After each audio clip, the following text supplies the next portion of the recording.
Good morning, dear students. Myself, Professor Narayanadas. Today, I am going to discuss a topic organizing, which is a subject from Principles of Management's VBM course. So,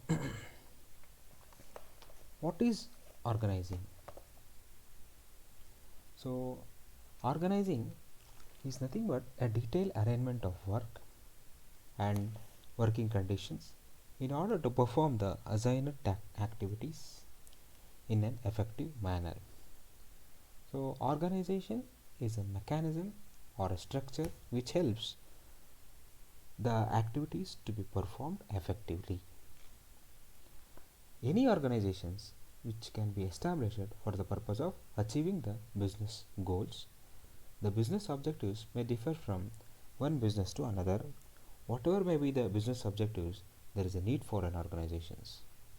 So we can say organizations can be compared as a human body. Compared to a human body, the human body consists of hands, feet, eyes, ears, nose, fingers, mouth, etc. These parts are performing their work independently, and at the same time, one part cannot be a substitute to another. Similarly, the same principles can be identified in the organization also.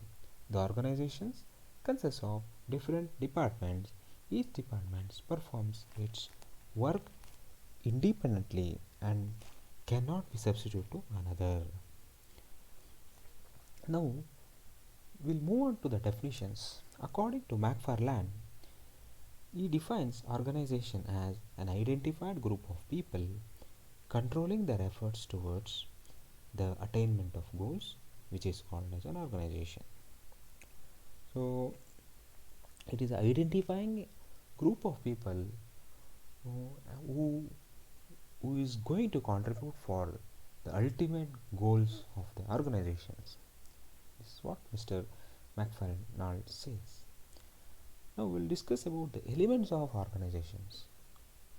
So elements of organizations comprising of identifying or determining of activities, grouping of activities, allotment of activities or duties to be a specified person, delegation of authority, defining the relationships and coordination of various activities.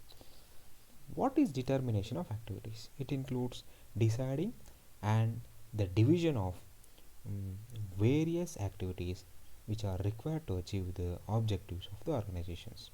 The entire work is divided into various parts, and each part has to be subdivided into various subparts. This is what determining of activities. Grouping of activities, it includes identical activities are to be grouped in under one single head or one single department. The activities of a sales, for example, canvassing, advertising and debt collections activities, which are grouped under one department called sales departments. So grouping of activities is nothing but identical activities which are grouped under one head. So next is allotment of duties to a specific persons.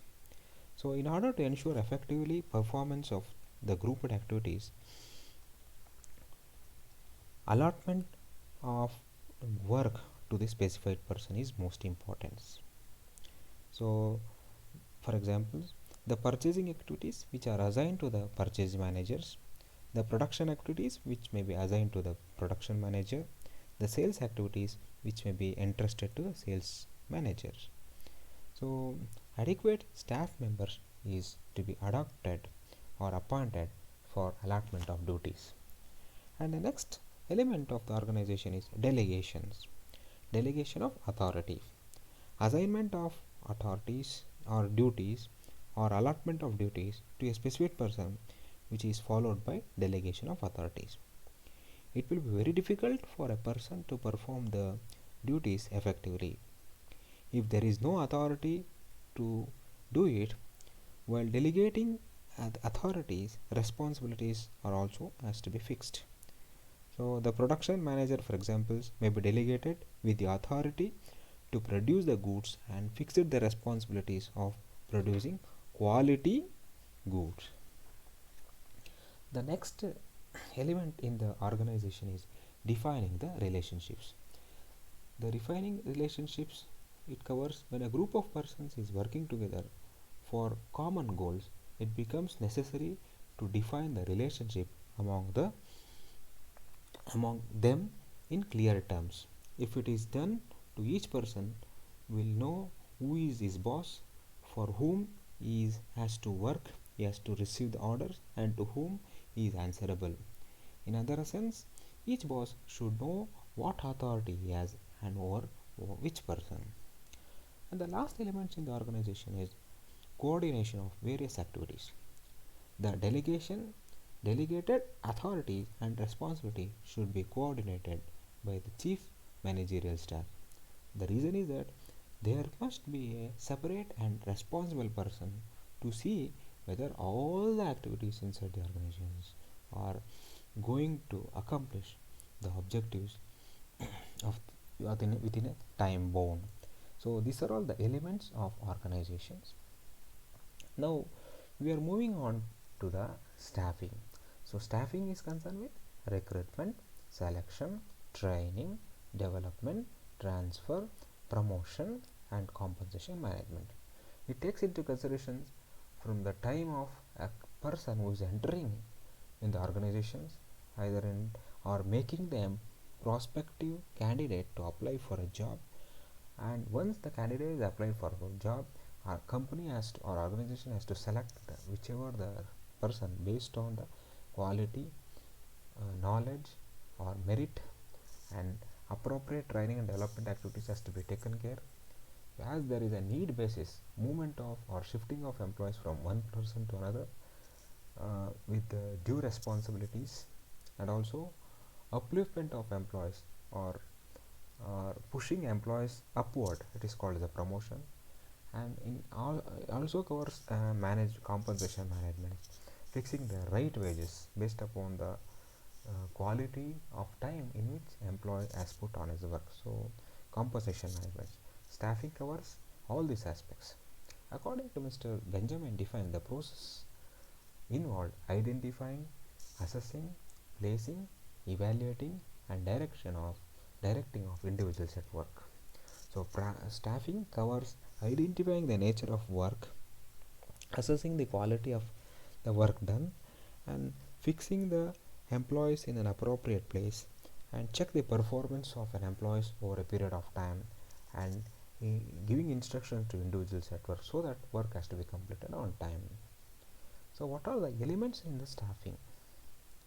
Elements of a staffing, which covers effective recruitment and selections. So we should make people or candidates to apply for a job, that is called as the recruitment, to attract the prospective candidate to apply for a job.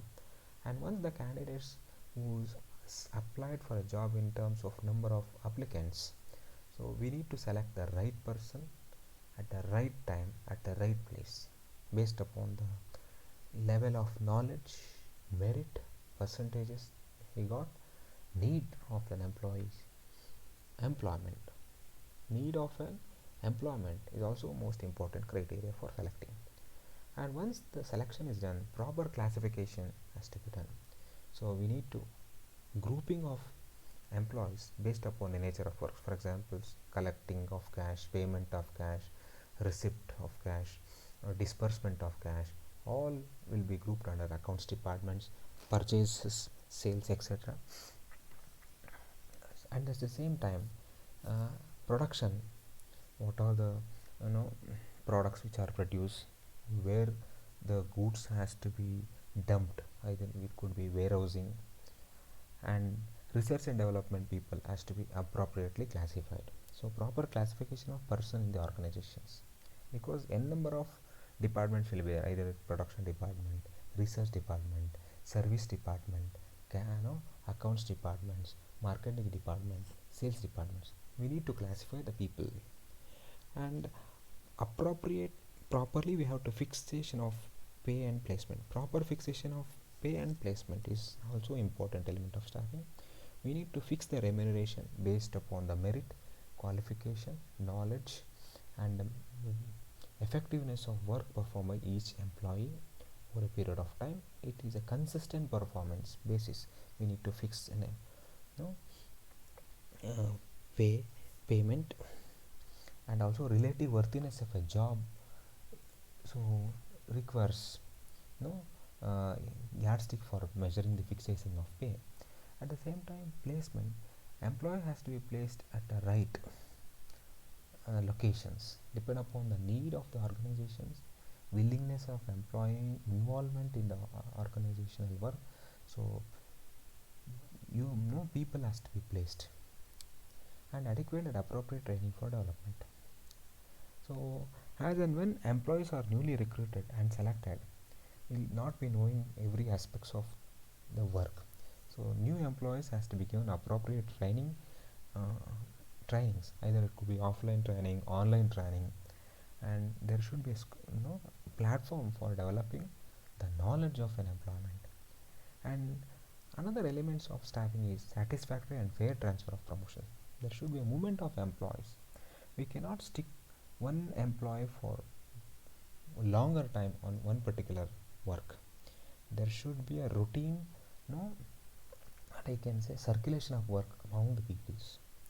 So people has to be moved in and around within the departments, and so old people has to be moved for higher responsibilities. New people will be given train and make him to work, so that the rotation of job should be done, so that promotion should not be restricted. There should be transfer of employees from one person to one place to another place, and upliftment. Whoever is performing well, that should be given a higher responsibilities, a good wage, and remuneration system, that is called promotions. The promotions and transfers should be fair and transparent, and of course ensuring a sound relationship between the management and employees. This is an important criteria for successful staffing. Staffing also takes into consideration of maintaining a cordial relationship between the management and workers, so that smooth workflow and smooth communication should happen. And there should be adequate provisions of recruitment.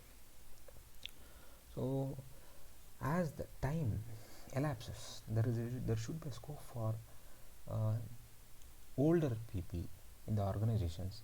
There should be facility to make to retire from the services. Young generation people has to come, so new innovations, new concept of production has to become out. So in order to get new advanced thoughts, knowledge, we should make a provision for young older people to retire for the services from the services. So there should be provisions for adequate provisions for the retirements. So what are the functions of staffing? Of course, as I said, manpower planning. So manpower planning, what is the total human resources required for the production, for the sales, for engineering department, for research departments, total human resource for accounts departments. We need to estimation of human resource required for any production area or activities in the organizations, and fixing the employment standards. Of course, employment standards which calls for providing a facility to the employees. Either it would seating arrangements, good ventilations, lighting, free flow of information or communications channels. Either could be telephone should be provided, fax machine, computer accessories, and stationery should be given. Appropriate place for taking a rest. So safety measures should be taken. So fixing up employee standards is also an important function of staffing. And selection and placement should be fair enough. A right person should be chosen and placed at a right place. And training and development, of course, to make the work smooth, faster, and consistent manner, we should make the employees well trained and giving a platform for self-development. These are all the functions of staffing. So quickly recall whatever we covered today is what is organizing, meaning and definitions of organizing, elements of organizing, staffing, again meaning and definitions, elements of staffing, and functions of staffing. So students, you can refer textbook from Himalayan Publishing House, T. Ramaswamy. He wrote a Principles of Management in 2014 editions so that you can enhance your knowledge, enrich your knowledge better. So I thank you once again for providing an opportunities. Thank you one and all.